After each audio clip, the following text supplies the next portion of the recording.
ইটের শহর আর ফ্লাইওভারের নিচেও কিন্তু জমে ওঠে এক অন্য জীবনের গল্প।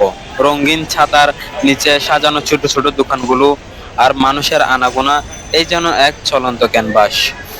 এখানে পাওয়া যায় তাজা শাকসবজি থেকে শুরু করে মিষ্টি ফলমূল, দৈনন্দিন জীবনের প্রয়োজনীয় সবকিছুই মেলে এখানে। ক্রেতা আর বিক্রেতার দরদাম যেন এক অদ্ভুত ব্যস্ততার আবহ তৈরি করে প্রতিটি দোকানের কোনায়।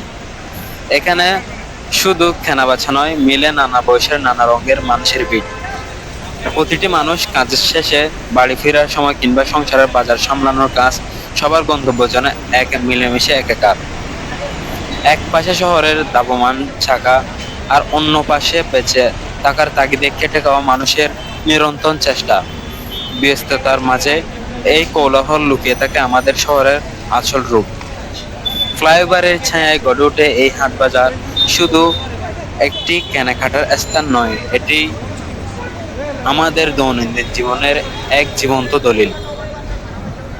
আপনার শহরের এমন কোন চেনা দৃশ্য কি আপনাকেও বাবাই?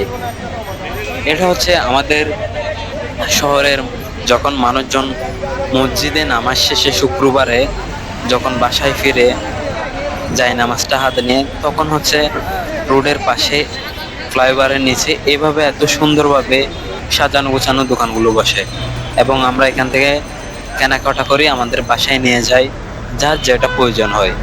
এই দৃশ্যটা আমার মন কেড়ে নিয়েছে। আসলে এটা অনেক সুন্দর। দেখতে পাচ্ছেন একটা, এই জন্য এক বন্দর নগরীর সুন্দর দৃশ্য। এখানে যত ধরনের ফুল ফল শাক সবজি পাওয়া যায়। আশা করি আমরা প্রায় সময় এইসব জিনিস পাই না।